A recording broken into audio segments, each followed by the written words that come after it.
Okay, now I want to discuss a game between Janowsky and Alapin, played in Barman 1905. The opening is a Queen's Gambit declined, ECO code D53. So the game started out by D4, D5, C4, so the Queen's Gambit, E6, Queen's Gambit decline. White plays Knight C3, and then the first unusual move is Bishop to E7. Normally Black plays Knight to F6 here, but apparently Black does not like the idea of the pin, so it plays Bishop E7 first. Normally Black plays Knight F6 to prevent White from playing, or Black plays Knight F6 to prevent White from playing E4. So White continues with a Knight F3. Here E4 is an option. Black plays Knight F6, and then White plays on its fifth move Bishop to G5. Basically, maybe we can call this a pseudo pin. Then Black plays H6, asking the Bishop right away what its intentions are.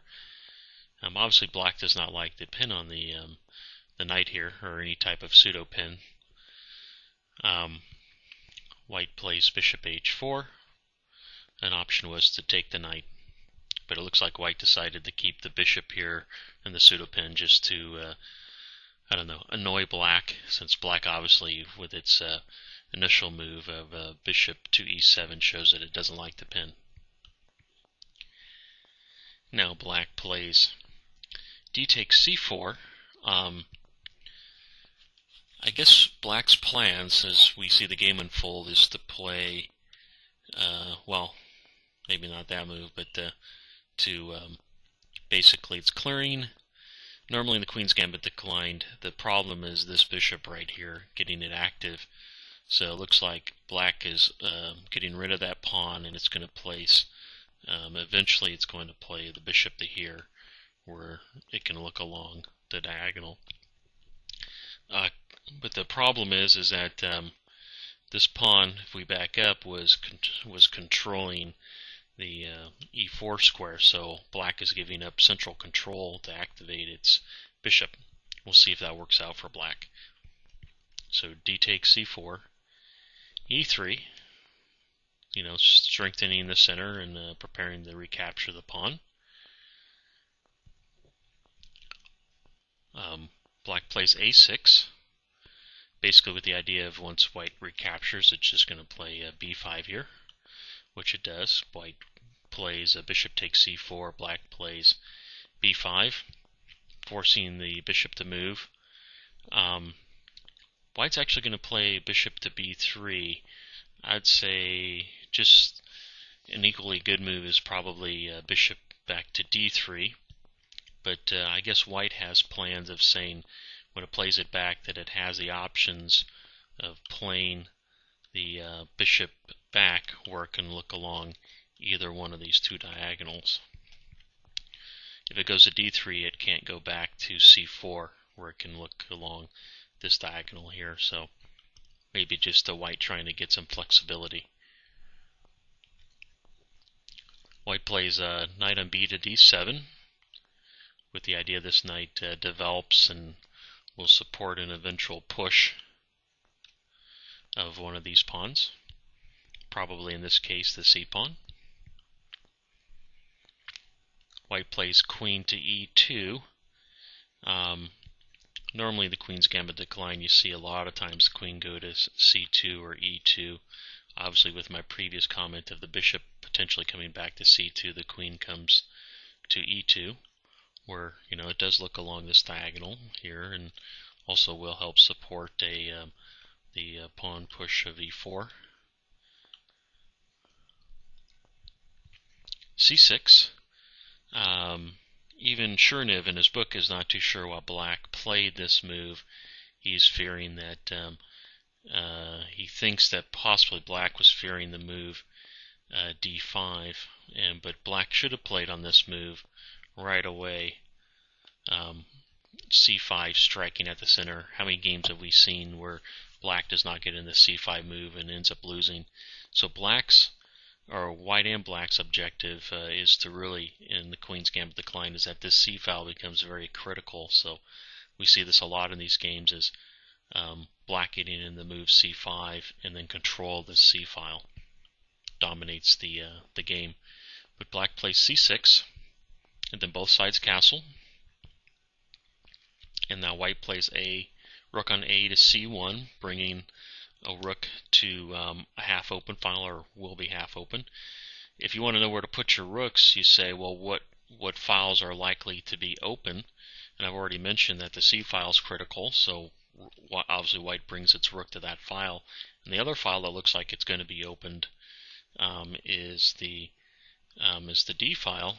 So no doubt we will probably see white placing its rook, and black probably placing its rooks on the c and d files. Okay, now black plays bishop to b7, carrying out part of its plan. Now white plays rook on f to d1, obviously bringing a rook to a file that's potentially going to be open and maybe help support a push of the d pawn eventually.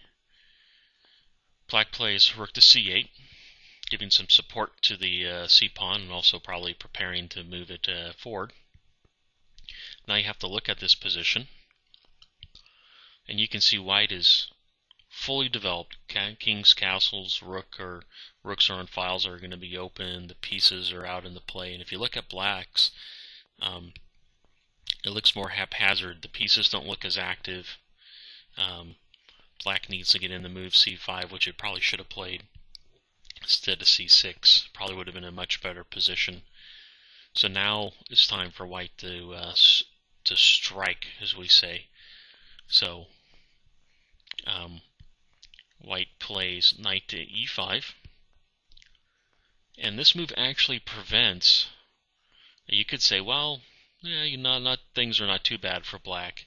Black can probably continue playing c5, the freeing move c5, but black can't, because of black tries to play c5, then white will play d takes c5, and now if the bishop takes, you got to say to yourself, well, obviously to retake this pawn here, the knight's not going to retake, or black loses the queen. So how should black retake? Well, if black plays bishop takes c5,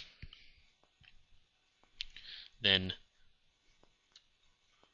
white just plays knight takes d7, because obviously black can't recapture with this knight here, because there is a pin. If we back up,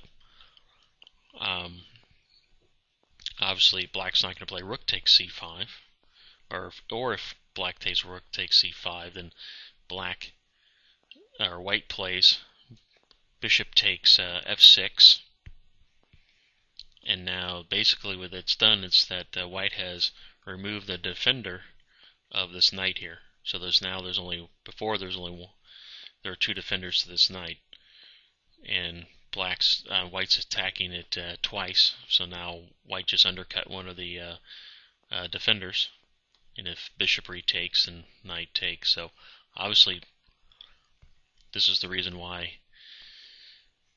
black cannot play c5. So what black does is it captures the knight here, gets rid of it. White recaptures. And now the knight has to move, and the queen's under attack.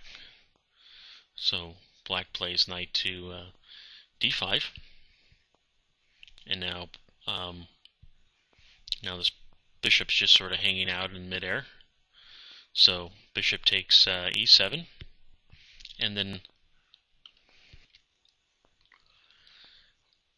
black doesn't recapture the bishop right away. And the reason being is that if black captured the bishop right away, then white would just play, the knight to here, and then the knight to here. So black first takes the knight to get rid of it, so white can't post it on d6. Then the rook takes, and then the queen takes. And now, let's look at the position.